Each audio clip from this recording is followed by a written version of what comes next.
Y a los que aún no, como que seguimos en semáforo rojo, como acá en Guerrero, es importante continuar con las recomendaciones de las autoridades estatales. Aún con la llegada de esta nueva normalidad, seguiremos impulsando estos webinars para poder seguir coadyuvando en la socialización de las buenas prácticas. Como parte de nuestra visión desde la MH, buscamos estar en la vanguardia de los avances tecnológicos en materia de agua y difundirlos en nuestro país. El tema de hoy es un tema clave, un tema muy importante. Puntos clave para la desalación del agua en México. Sin duda es un tema muy controversial. En 1960 se inició la desalinización en México mediante destilación. El 80% de la superficie terrestre es agua salada. El estrés hídrico se incrementa año con año, aproximadamente 1%.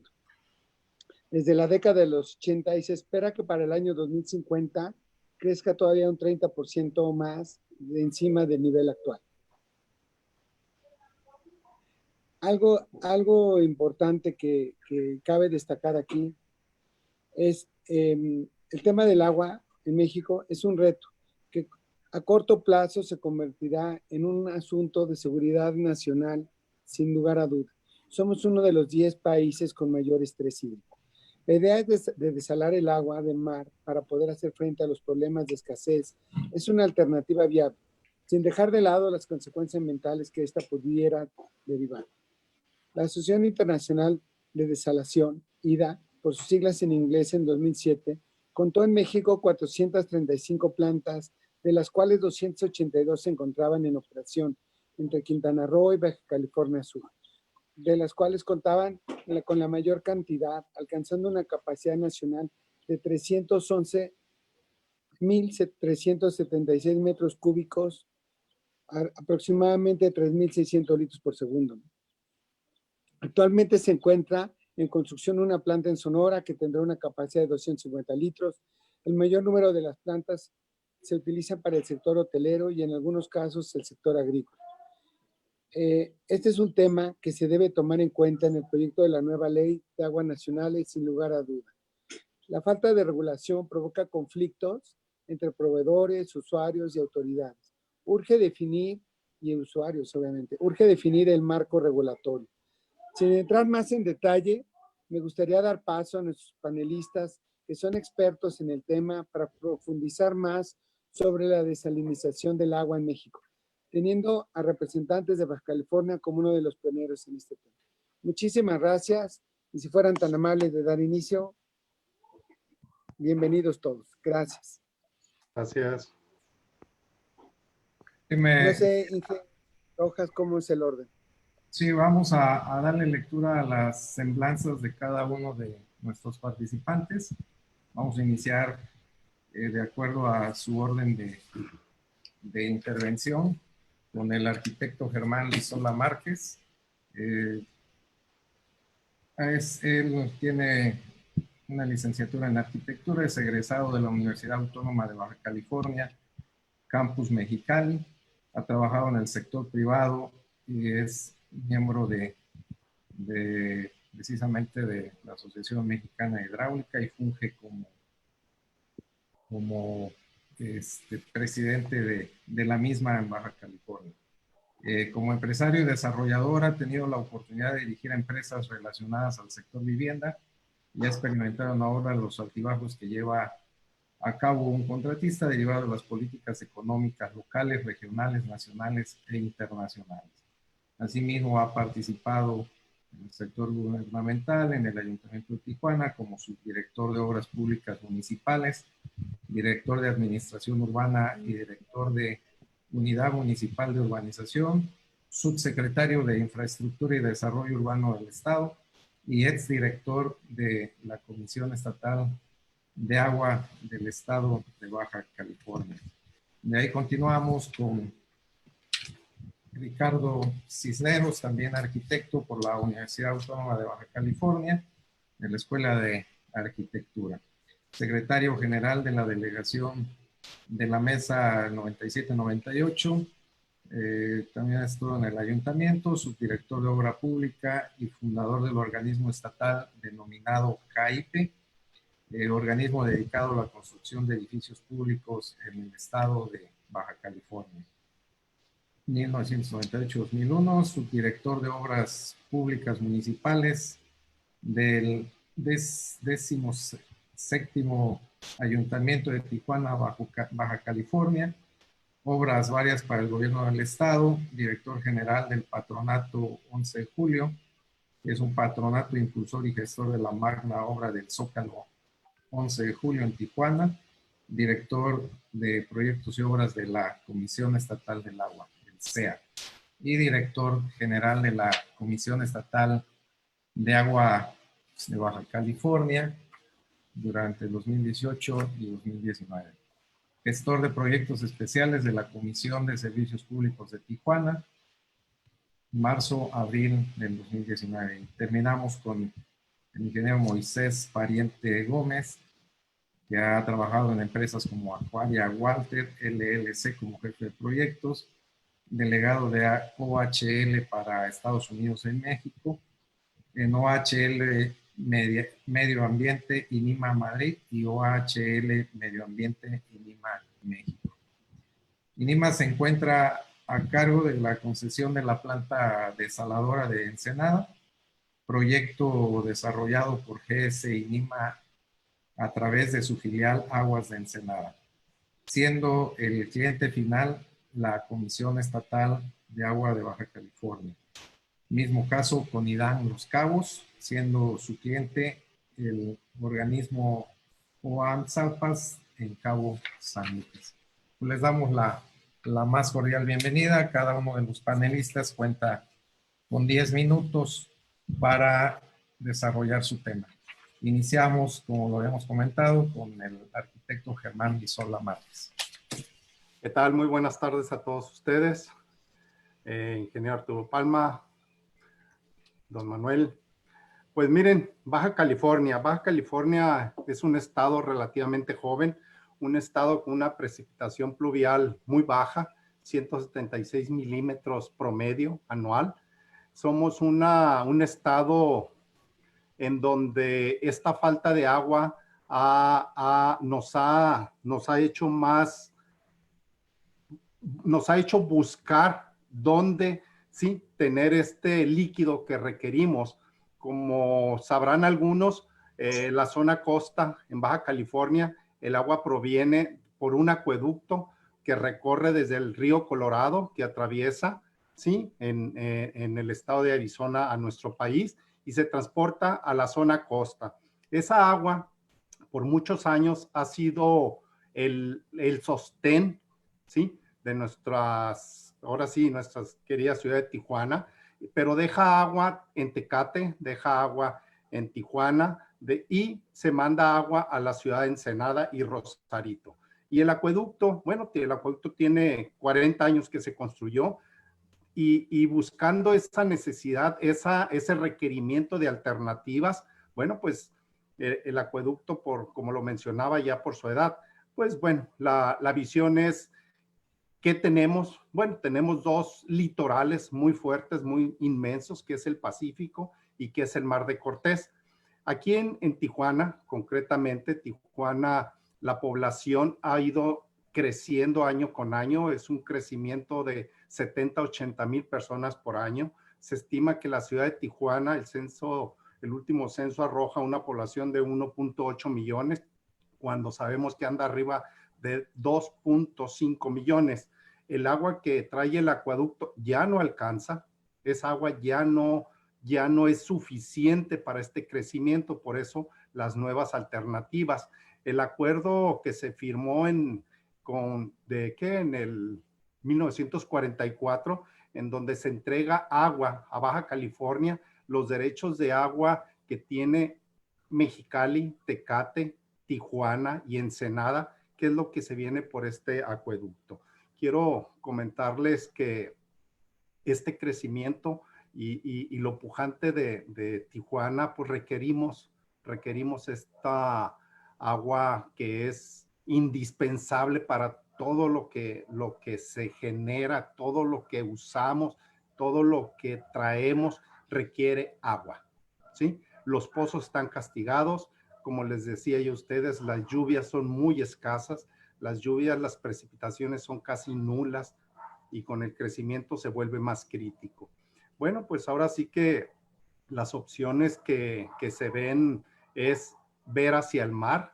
Sabemos que las plantas desalinizadoras no es algo nuevo, es algo que ya tiene muchas décadas. Ya Moisés le tocará hablar o ya mencionará lo que es la desalación.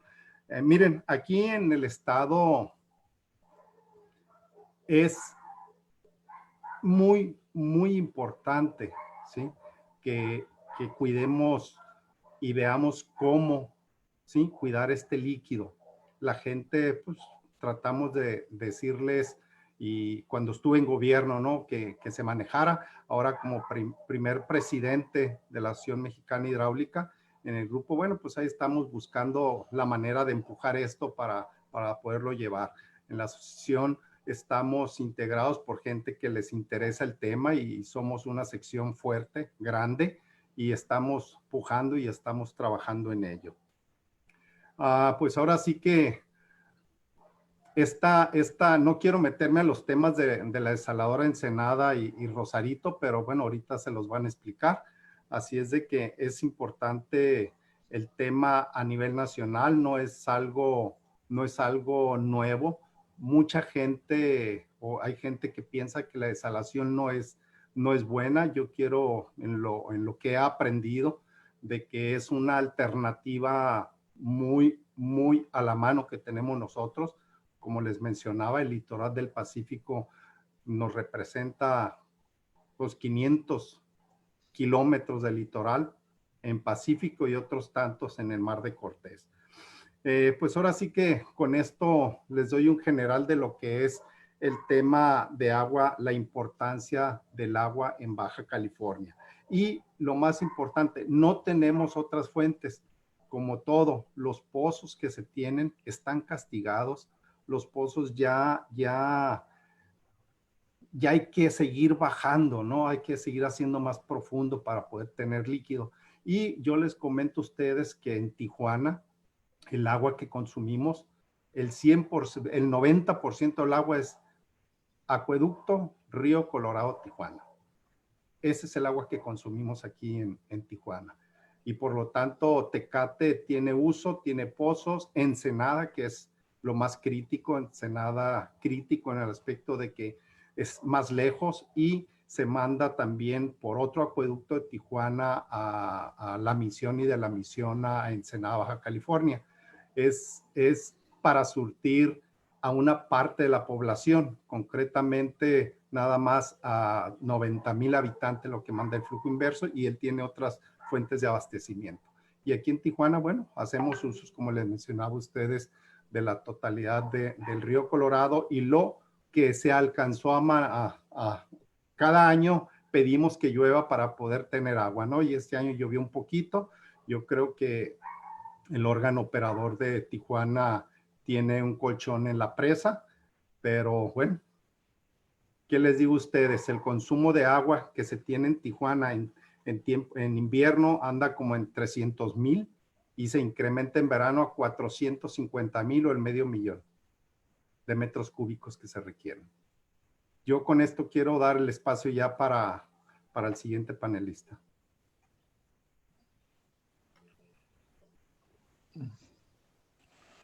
Continuamos con el arquitecto Ricardo Cisneros Rodríguez. Por favor, arquitecto. Sí, buenas tardes a todos. Yo creo que aquí es importante puntualizar. Mucho se dice que el agua que consume el estado de Baja California proviene precisamente del río Colorado, pero habría que puntualizar que precisamente en ese decreto que se firmó por ahí en los años 40, realmente el total de agua que cruza la frontera es para uso agrícola. Son 1,850 millones de metros cúbicos al año que están etiquetados para uso agrícola exclusivamente. Realmente de donde se suministra el agua en el estado es de un enjambre de pozos, de 63 pozos, que se le denomina la mesa arenosa, que producen alrededor de 175 millones de metros cúbicos, y esa es la cantidad que realmente se divide en los Mexicali, Tecate, Tijuana, Rosarito, en los 5 municipios del estado, ¿no? De esos 175 millones, se quedan 80 millones en Mexicali, se quedan alrededor de 3,5, 4 en Tecate, otros 80 en Tijuana, Rosarito, y se van alrededor de 9 millones para la ciudad de Ensenada, para el municipio de Ensenada. Es importante porque mucha gente dice, no, pues es que el acueducto del Río Colorado y el acueducto del Río Colorado, pero realmente no es el agua que se consume en estas urbes, ¿no? Esto, insisto, viene de esta mesa arenosa que desafortunadamente, pues lo que produce esos 175 millones, pues no da para la totalidad de lo que se tiene contemplado o que se consume año con año en las ciudades. Mexicali, por ser vecino, ahora sí, de este enjambre y donde se consume la mayor parte de esos 1,850 millones debido a su gran actividad agrícola, tiene la gran ventaja de que con el crecimiento de la ciudad va invadiendo esta zona agrícola y se va haciendo de derechos que aunque tenían un uso agrícola, al invadirlo en la ciudad, bueno, pues ellos tienen la facilidad de hacerse acreedores a esos derechos. Y en Mexicali, pues la verdad es que no padecen de falta de agua. Sin embargo, en Tijuana tenemos precisamente un consumo de alrededor de 145, 150 millones al año. Y como les decía, de esa mesa arenosa nada más tenemos 80 millones. Entonces, Tijuana tiene un déficit de alrededor de 70 millones de metros cúbicos al año. ¿Qué es lo que hace la Comisión Estatal del Agua? Año con año tiene que negociar con el Distrito de Riego para que el agua que tienen los agricultores del Río Colorado la cedan, en este caso, a la ciudad de Tijuana. Entonces, año con año se va uno a Mexicali a negociar con los funcionarios del Distrito de Riego número 14, creo es, para que ver la disponibilidad que tienen ellos. Ya en algunas ocasiones se ha visto el gran problema que ellos dicen, ¿sabes qué? Este año no te puedo dar agua. No hay agua no hay agua que nos sobre, no hay agua que podamos poner a disposición de ustedes. Y es donde empezamos ahora sí que con los números rojos en Tijuana y empieza la negociación de la oferta-demanda, ¿no? Dime, ahora sí que háblame al oído y dime en cuánto me puedes comprar mis derechos de agua para tal parcela y ya veré yo si me conviene venderte a ti el agua o utilizarla en la siembra. Esto se ha venido año con año y es lo que precisamente prende los focos rojos aquí en el estado, porque independientemente de que tenemos una sola fuente o un solo sistema de transportar esa agua de la ciudad de Mexicali a Tijuana, que es el acueducto del Río Colorado, ese acueducto no transporta o no tiene los derechos para la totalidad. Entonces hay que negociar con este distrito de riego. Aparte de esto, pues es un acueducto, como bien decía el arquitecto Lizola, que ya tiene muchos años de operación, que son instalaciones que desafortunadamente no se tienen, no se le ha dado, se le ha dado el mantenimiento adecuado en algunas situaciones y de repente sí se nos pone crítico en toda la zona costa. Y es por eso que aquí, sobre todo aquí, en toda la zona costa de Baja California, Tijuana, Rosarito, Ensenada, San Quintín, aquí es una de las grandes oportunidades el voltear a ver los sistemas de desalación. ¿Por qué? Porque de esta manera también pues nos daría dos fuentes de suministro de agua, lo que sería la parte de la mesa arenosa y la parte de lo que pudiera producir estas desaladoras, ¿no? Como dato de información, pues sí, son alrededor de 130, 135 kilómetros lo que se transporta el agua desde Mexicali a través de este acueducto, y hay que subir alrededor de 1060 metros de altura para poder vencer lo que es la Sierra de la Rumorosa, y después de la Rumorosa por gravedad llega el agua acá a Tecate y Tijuana. Esto es a través de seis estaciones de bombeo, que desafortunadamente estas estaciones de bombeo están conectadas en serie. Entonces, cuando alguna estación de bombeo tiene algún problema, también se nos disminuye mucho el caudal que transporta, y es donde nos genera situaciones de crisis en las ciudades que hemos estado mencionando: Tecate, Tijuana, Rosarito y Ensenada. Por eso es que no podemos seguir dependiendo de una sola fuente de suministro. En el estado ahorita tenemos dos desaladoras funcionando.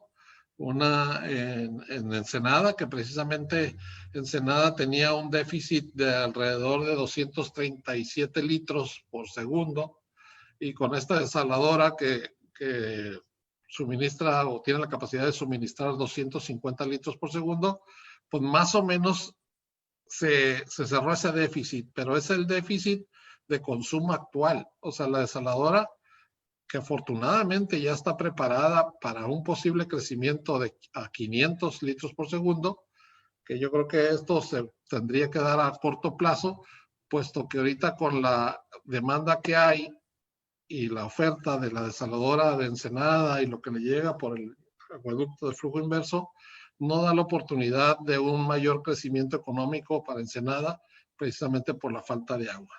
La otra desaladora que está operando es la Isla de Cedros, pero es una desaladora muy pequeña, es de 5 litros por segundo, y básicamente pues es para el consumo de los habitantes de la Isla de Cedros, ¿no? Hay dos proyectos muy importantes en proceso, que es la desaladora de San Quintín, una desaladora de 250 litros por segundo, y hay una magna obra que se está planteando en la ciudad de Rosarito, que es una desaladora con una capacidad de 4.4 metros cúbicos por segundo. Desafortunadamente, pues se han complicado la situación económica del país, la cuestión administrativa de estos proyectos, y ahorita se encuentran en una etapa de renegociación o de reestructuración, por decirlo algo, ¿no?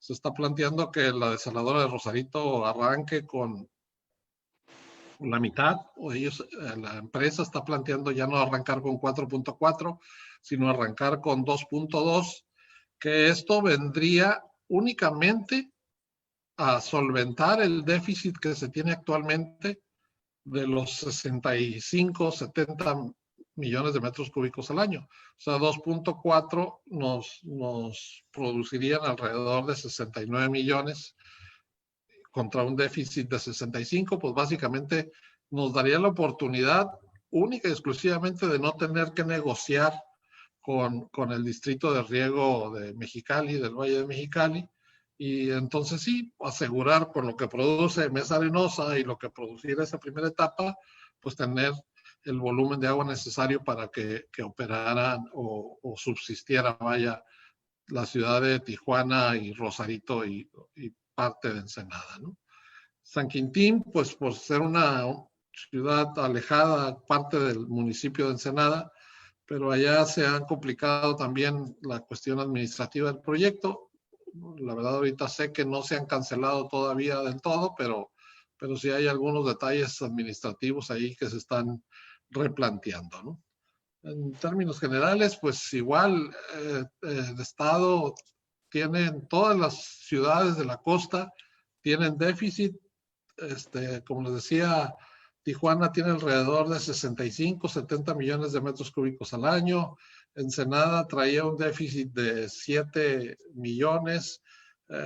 Tecate alrededor de 4 millones y medio también al año. La única ciudad del estado que no tiene problemas de agua es la ciudad de Mexicali, por estar muy pegada a ese distrito de riego, que es donde precisamente llegan los 1.800 millones que vienen del caudal del río Colorado.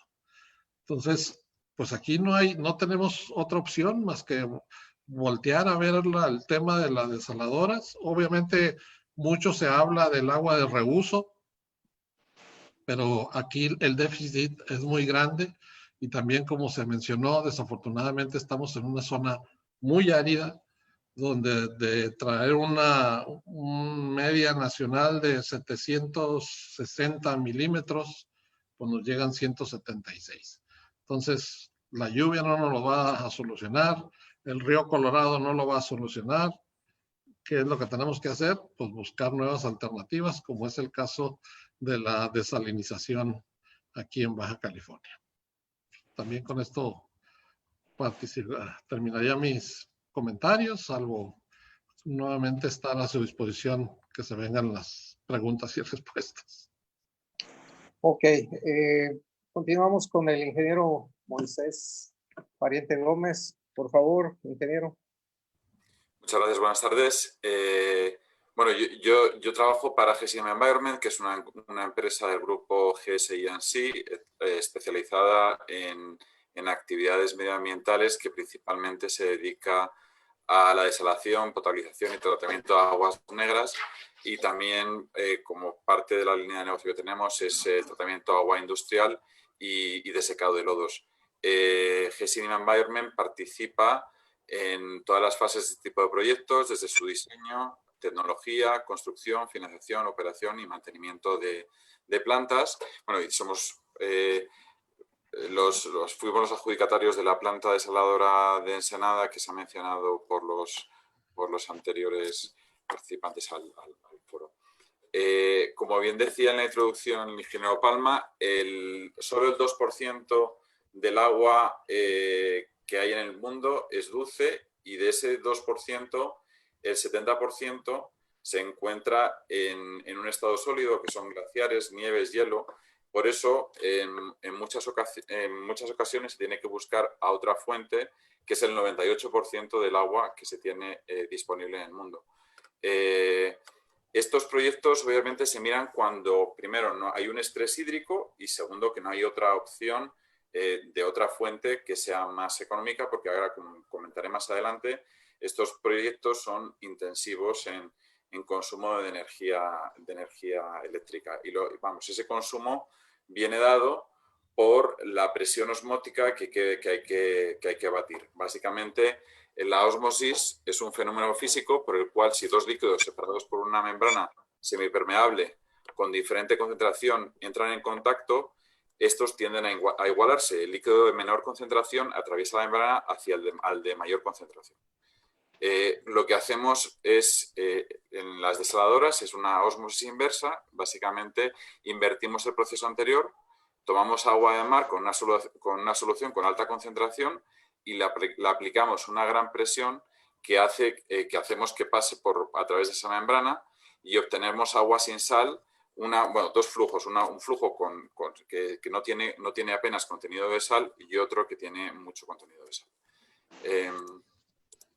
Estos proyectos, básicamente, bueno, al principio de la desalación había dos tecnologías, una que era térmica y otra que era a través de membranas. La desalación por calor es un tipo de proyectos que básicamente se están volviendo más obsoletos, a no ser que haya dos condiciones, que básicamente haya una energía muy barata, o que haya un calor residual de alguna otra fuente que permita evaporar el agua. Entonces, en los últimos años, la técnica más extendida es la tecnología de membrana o ósmosis inversa, la cual está liderando ahora mismo y lleva al crecimiento en la desalación. Digo, para un orden de magnitud, el consumo de energía térmica ronda los 10 kilovatios metro cúbico, y en la ósmosis está entre 3 y 4 kilovatios el metro cúbico. Estos proyectos, digo, un poco general, bueno, en Ensenada en particular también, se dividen en varias etapas. Etapas me refiero, digo, desde el punto de vista técnico, desde una captación de agua de mar, que puede ser mediante unos pozos playeros, una toma directa, un pretratamiento, una la desalación en sí, que es donde comentábamos el tema de la membrana, post-tratamiento y la transferencia, digamos, a la red de distribución.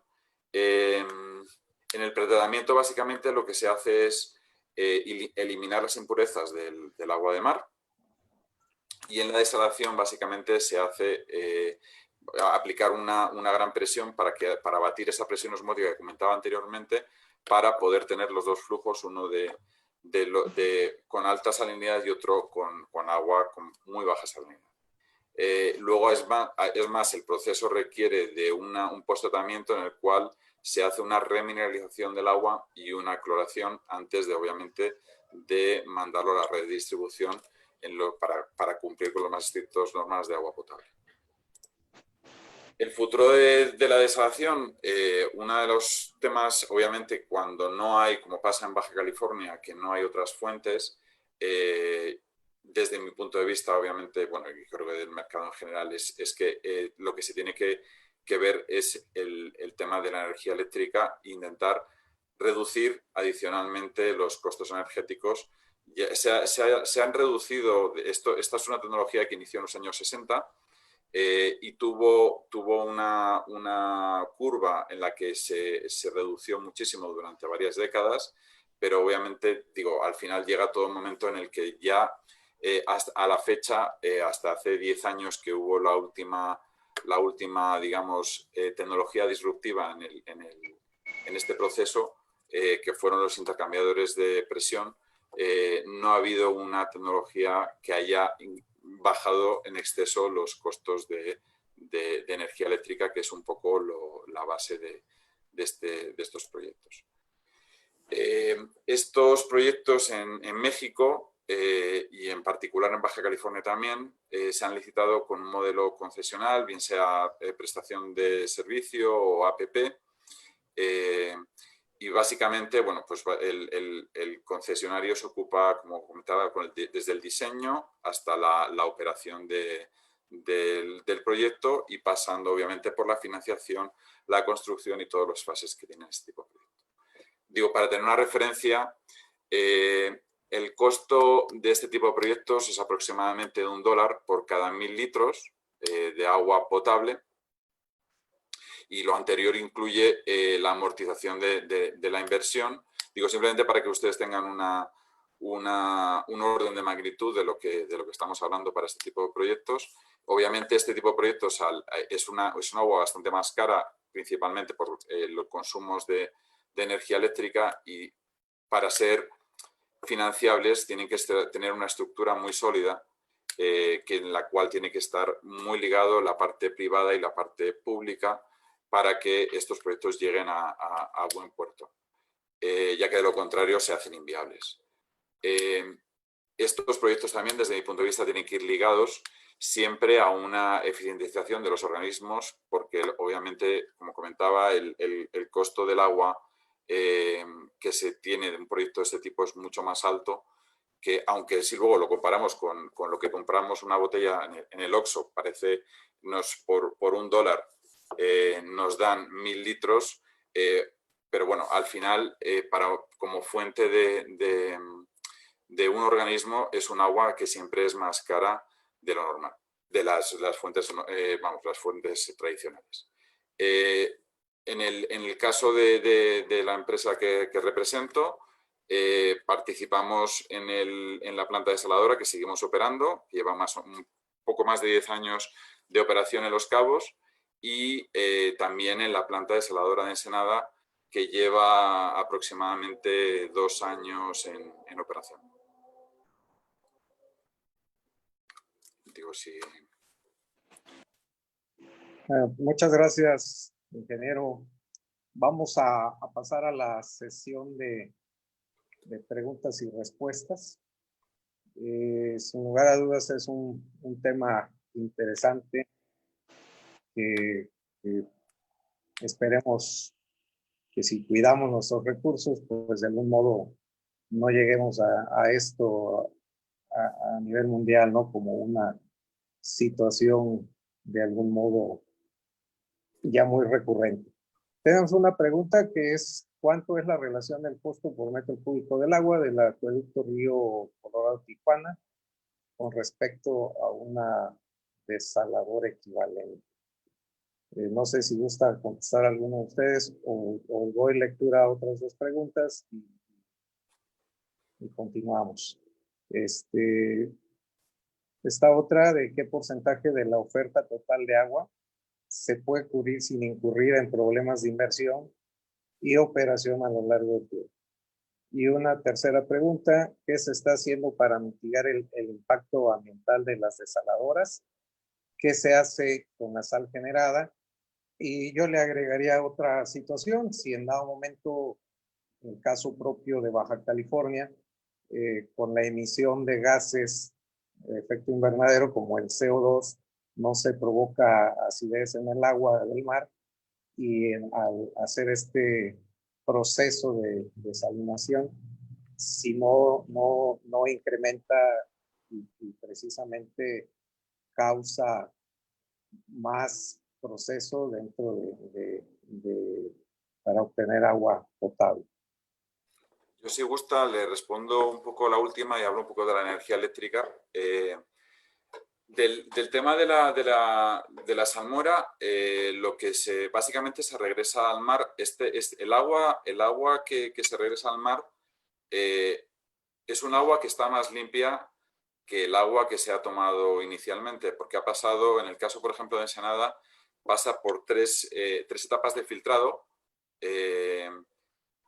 previo, bueno, antes de meterlo obviamente a las bombas de alta presión para meterlo a las membranas y poder y llevar a cabo el proceso de desalación per se. Una vez que se devuelve el agua al mar, la salmuera al mar, se hace mediante un emisor a una profundidad específica y además se hace con unas válvulas especiales al final del emisor, lo cual hace que este agua se diluya rápidamente y a unos metros es casi inapreciable el impacto de esa salmuera. Vamos, es más, nosotros obviamente con los permisos de Ensenada, por ejemplo, hacemos un monitoreo a 0 metros, 50 metros, 100 metros, 150 metros y realmente el incremento, bueno, no lo hay, básicamente. Incluso hay veces que están donde sale el agua de la salmuera, tiene incluso una salinidad inferior a la que donde medimos en el punto más lejano, o sea que realmente hay una dispersión bastante buena.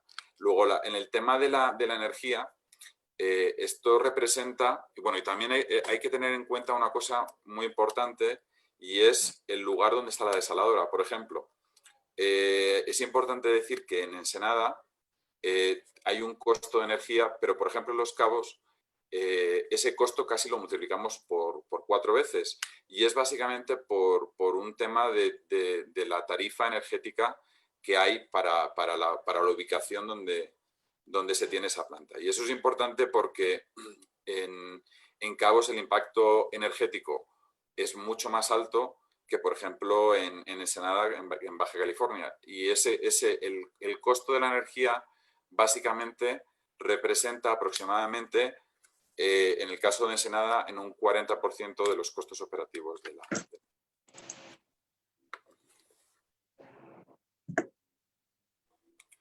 Ok, teníamos otras como los puntos claves que aplicar en México en materia de desalinización. Sí, si me permite, ingeniero, Sí, abundando un poquito el tema que acaba de mencionar Moisés, es muy importante también la elección del sitio donde se ubica la desaladora. En el caso, nuevamente, tomando como ejemplo el caso de Ensenada, sobre todo porque es una preocupación muy fuerte de todos los ecologistas que dicen que devolvemos una salmuera con el doble de salinidad del agua que se toma.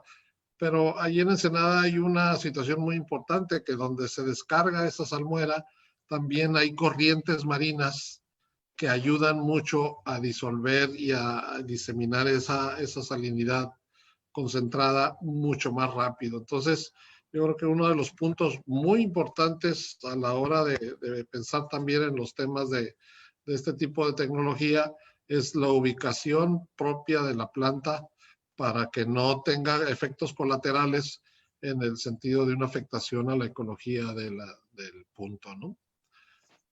Y en cuanto al CO2, pues la mayoría de los equipos son equipos eléctricos que pues no traen emisiones fuertes que pudieran afectar el medio ambiente en cuestión de contaminación.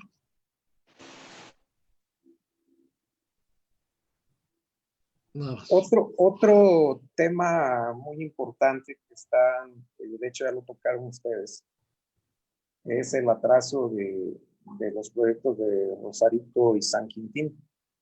También hacían mención de el esquema de asociaciones público-privadas, que sin lugar a dudas, para que estos tipos de proyectos sean pues fondeables, pues se necesita tener una cultura del pago de los servicios, lo cual no existe generalmente a lo largo y ancho de nuestro país. Aquí serían dos preguntas. Uno, ¿qué sucede con estos proyectos? Si al tener precisamente el fondeo a través del esquema APPs, ¿por qué se han retrasado? Y el otro, si ustedes tienen pues precisamente esa captación de recursos con el pago, en este caso, de los usuarios. Con respecto al tema, mencionaban la primera pregunta, ¿no? ¿Cuál es el costo en el acueducto? Miren, yo creo que acabas de mencionar algo ahorita, ingeniero Rojas, muy importante. O sea, no tenemos esa cultura de pago, ¿sí? Creemos que el agua es gratis, que el agua no tiene un costo. Sí, efectivamente no tiene un costo el agua. El agua aquí en Tijuana llega, se recibe esa agua y se potabiliza y se distribuye. Aquí en la ciudad el costo que tenemos por metro cúbico anda promedio 22 pesos en casa habitación, cuando en otros estados, ¿sí? Sin mencionar Ciudad de México o el sur del país, en otros estados andan en precios por metro cúbico por muy abajo de lo que se cobra aquí. Esa cultura de pago de agua es importante, que tenemos que asumirla como personas, como responsables de un líquido que nos va a faltar. Yo le digo a mis amigos, mi generación ya libramos ese tema, o sea, sí ocupamos agua, pero el tema más importante son las nuevas generaciones, nuestros hijos, los nietos, los bisnietos, los que vienen, ¿qué les vamos a dejar? ¿Sí? Eso es importante. La cultura de pago, la cultura de que el valor del agua tiene un costo, ¿sí? Eso es muy importante. Bien mencionaba hace un momento Moisés, el agua promedio en una desaladora es $1, ¿sí? $1 puede ser 18 pesos, ahorita estamos en 20 pesos, 22 pesos. Cuando se hicieron los concursos de acción privada de APPs, yo recuerdo que la desaladora de Rosarito andaba como en casi 70 centavos, ¿sí? Por metro cúbico. Ya ahorita desconozco cómo esté la situación. Por lo que leo en medios, la desaladora se está buscando para que se construya. Nosotros ocupamos esa nueva fuente, esa nueva alternativa para la ciudad, para la zona costa. La cultura de agua es importantísima. Yo en reuniones que tenía en Ciudad de México con temas de agua, cuando se daban por allá y que convocaba la Conagua, pues salía el tema de cómo le hacía Baja California con ese acueducto, con eso bien mencionado también Moisés, el pago de la energía, ¿no? El pago de la energía es muy caro, ¿sí? Yo recuerdo el último recibo de luz que se pagó hace 2 años por allá, cuando la crisis que entró, la cuestión energética y el cambio, llegó un recibo de luz a pagar por el acueducto nada más de 130 millones de pesos, nada más, 130 millones de pesos por un mes de energía para poder subir, como mencionaba Ricardo hace rato, los 4.6 metros cúbicos por segundo en la Rumorosa para librar los 1,070 metros de altura. ¿Sí? Nosotros, la desalación para Baja California, desde mi humilde opinión, es buena.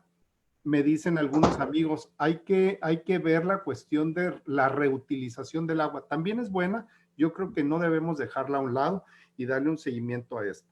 El tema importante es cultura de pago, ¿sí?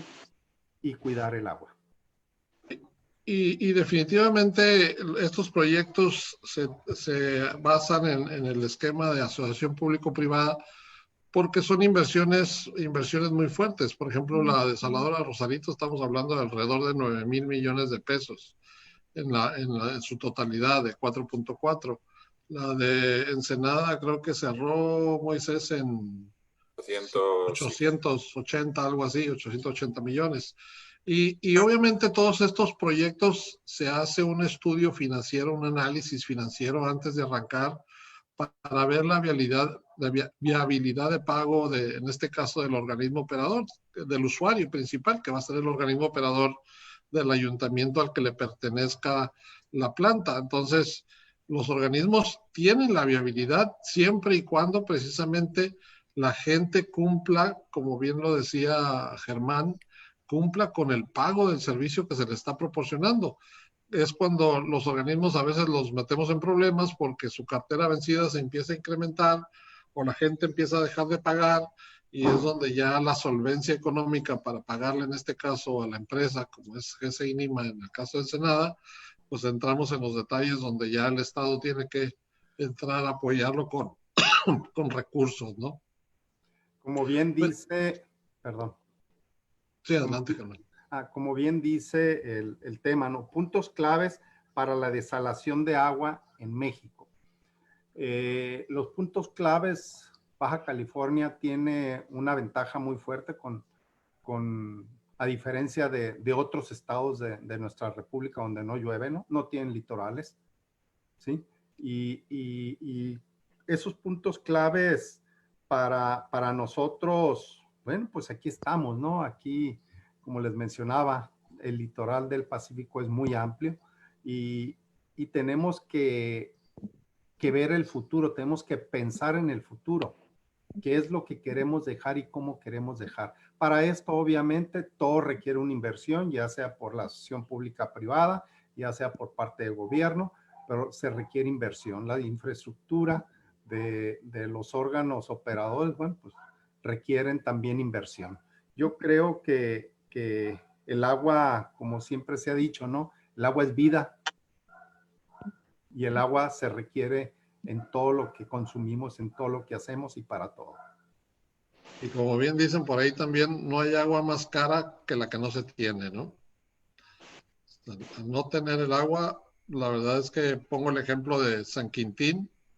San Quintín pagan por un tambo de 200 litros, andan pagando 50, 60 pesos cuando un tambo de 200 litros, cuando un metro cúbico, pues su valor anda en los 20 pesos, 21 pesos. Allá andan pagando 300 pesos y equivaldríamos a los 5 tambos para llegar al metro cúbico.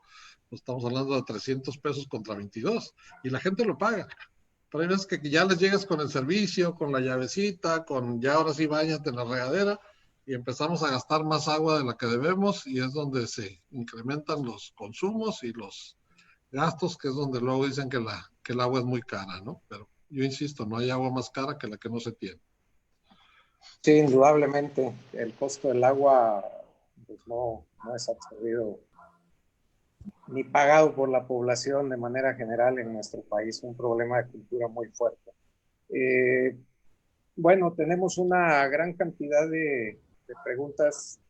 Por cuestiones de tiempo, pues vamos a cerrar con una que yo considero muy importante, que de algún modo ya dijeron que es el 40% del costo, lo que es la energía, pues nos están preguntando.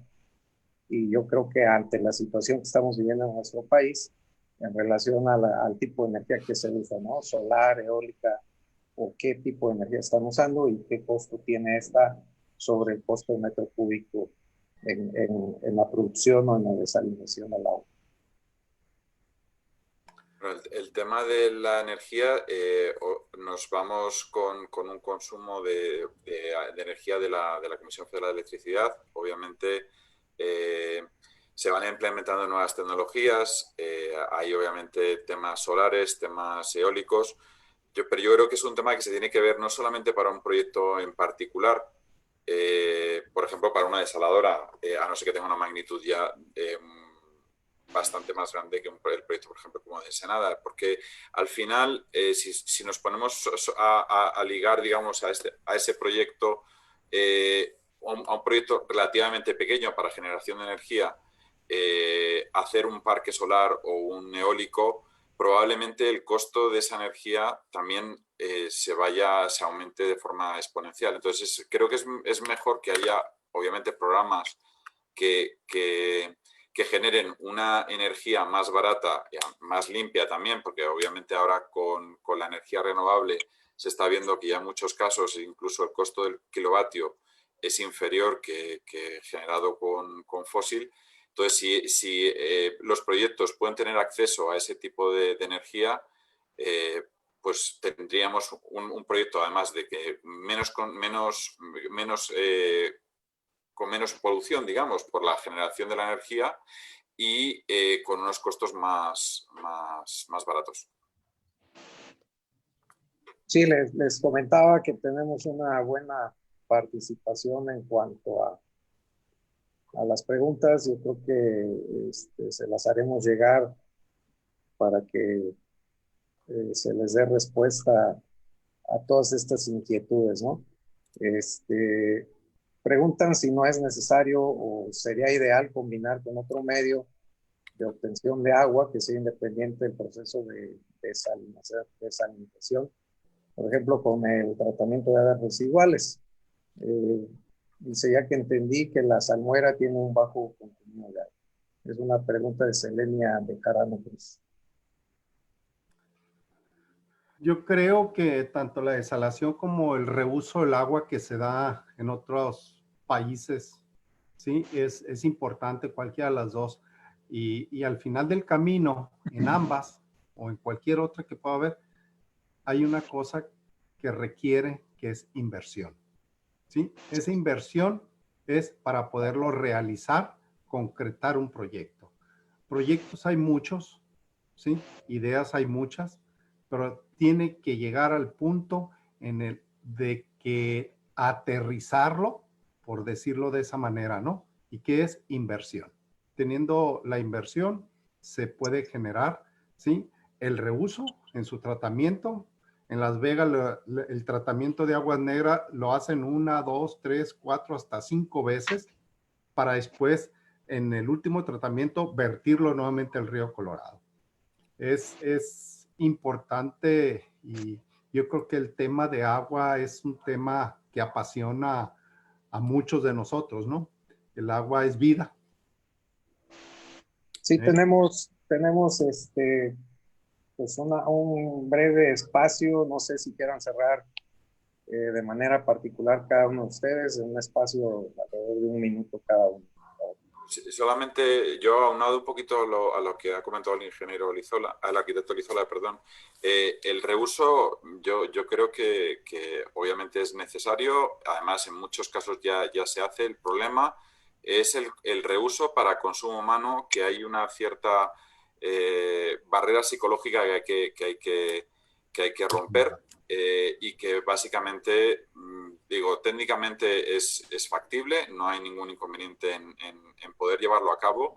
Lo que pasa es que cuando se le habla a las personas que se va a reusar ese agua para consumo humano, ahí entra un tema, esa barrera psicológica. Lo que sí que se hace en muchos casos es el reuso para agricultura y para, bueno, después de un tratamiento, obviamente, de tratamiento de esas aguas negras, después del tratamiento para agricultura y para industrias. Más en Ensenada se da el caso de que el agua que se trata en algunas de las plantas de aguas negras se envía luego a la agricultura.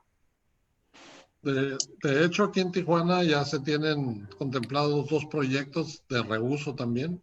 Uno que se va a transportar el agua cruda a una planta de tratamiento para darle un reuso y utilizarla de riego en el Valle de Guadalupe, la zona vinícola. Y hay otro proyecto de agua de reuso también para la zona industrial en la mesa de Otay, donde ya se está planteando también reutilizar el agua. Yo creo que el planteamiento del reuso, la desaladora y demás, pues mucho también depende de la posición geográfica de donde estemos haciendo el análisis, ¿no? Afortunadamente aquí en Baja California, como menciona Germán, pues tenemos mucho litoral, que es mucha agua de mar, que es una de las fuentes principales. Habrá estados que no tienen esa ventaja de tener esa agua de mar, entonces ellos sí tienen que apostar mucho a la parte de reuso, ¿no? Entonces, dependería mucho de la situación geográfica y el reuso no quiere decir que también sea barato, el reuso también hay que invertir en las plantas de tratamiento también para poderle dar esa calidad de agua que nos permita reutilizarla, ¿no? Entonces, son inversiones también considerables que valdría la pena tal vez hacer un análisis del costo-beneficio en la comparativa de agua de reuso con agua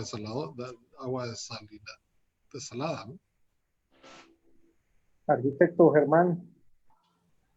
Bueno, pues yo agradecerles la oportunidad de tener esta plática con ustedes y todo. Veo aquí varios amigos, ¿no? Que están conectados, amigas conectadas. Y pues, ¿qué más les puedo decir que no sepamos el resto de los que estamos aquí? Ocupamos agua.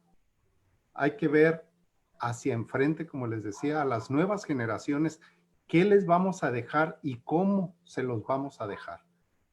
Yo creo que a nosotros aquí en Baja California, por las condiciones que tenemos, ¿sí? De poca lluvia, pero aparte de poca lluvia, llevamos, ¿sí? Tenemos, ¿sí? La mayoría, yo me atrevo a decir que el 99% de la población, agua en nuestras casas. Yo creo que es importante ese punto, ¿no? Hay que visualizar. Y como decías, Manuel Antonio Rojas, o sea, la cultura. La cultura es muy importante y bueno, pues adelante. Un abrazo a todos los que están aquí presentes y a sus órdenes. Bueno, muchas gracias por su participación. Vamos a cederle la palabra al ingeniero Arturo Palma Carro, que es el presidente de la Asociación Mexicana de Hidráulica. Adelante, ingeniero, por favor. No tiene audio, ingeniero. Muchísimas gracias a todos. Antes que nada, gracias a nuestros panelistas por esta excelente exposición de este tema tan importante para todos, el presente y el futuro de nuestro país, algo que nos tenemos que apostar sin duda alguna. También a todos los asistentes que nos hicieron el favor de acompañarnos el día de hoy. Como bien se mencionó, el tema de la desalinización es un tema fundamental para la industria, para la agricultura, para el ser humano, para todos, ¿no? Para beber, para todos los que hemos visto cómo el cambio climático entonces nos viene afectando, cómo se disminuyó prácticamente el 72% de la reducción del área agrícola ahí en San Quintín, del 85 a 2015. La verdad fue algo trágico. El tema de la desalinización es un tema que viene cobrando cada día más importancia. Hay más plantas desalinizadoras. Yo me acuerdo hace 20 años iba a España, en Canarias y todo eso, lo veía como del futuro y ahora ya es algo que está aquí, algo que necesitamos, algo que debemos apostarnos como país. De los 14,000 millones de metros cúbicos al día que se producen de agua que se desaliniza, se abastecen 57 millones de personas, tomando una dotación de 250 litros por persona por día, ¿no? El poder introducir todas estas nuevas tecnologías, como bien dicen, no solamente la desalinización, sino también la reutilización, y para qué sí, para qué no se puede cuando uno va a Alemania y le dan un uso, ya lo ve perfectamente bien humano, la segunda, la tercera o más veces de reutilización. Y aquí apenas estamos pensando en reutilización en algunos lugares para industria, para campo, para muchas cosas, pero en realidad este es como un tema de cultura. El tema de cultura, como organismos operadores, es poder tener una fuente de repago real, hacer concientización en la gente, en la población, de que debe de ser esto, como bien dicen nuestros panelistas, debe de ser un match, ¿no?, entre gobierno, empresa privada, pero sobre todo con la población. Que la población entienda que el agua es gratis, como bien dice Germán, pero la energía eléctrica para quitarle la sal, obviamente eso tiene un costo, ¿no? Entonces, me quedé impactado con los costos que dice el arquitecto Ricardo ahí de cuánto pagan el agua en San Quintín. Y la verdad sí, no hay agua más cara que la que no se tiene, ¿no? Entonces sí debemos de apostarnos, pero también tenemos que hacer mucho trabajo, los ingenieros, todos los que nos dedicamos a la hidráulica, a la concientización de la gente. Es increíble que México sea el país que más botellitas de agua consume a un costo muchísimo más caro que el agua desalada, obviamente, ¿no? Es increíble eso. Entonces, entre todos los organismos, recordamos 48 mil millones de pesos, y cuando las botellitas de agua, las 5 empresas más grandes recaudan 63 mil millones de pesos, ¿no? Entonces creo que tenemos mal nuestro entendimiento, ¿no? Y acá muchas veces tenemos el ejemplo en el país de que no tienen agua y pagan pipas, y pagan botellitas de agua, pagan todo eso, pero cuando uno les da el agua en su casa, dejan de pagar. Entonces, ese es el tema que tenemos que socializar y caminar de la mano todos para llegar a buen puerto, ¿no? Algo aquí importante es que la suma de todos para poder sacar este tema, ¿no? Y también hacer mucha conciencia que no todo, o sea, es muy importante la parte tecnológica, la parte de ingeniería, pero sí tratar de aterrizar, ¿no?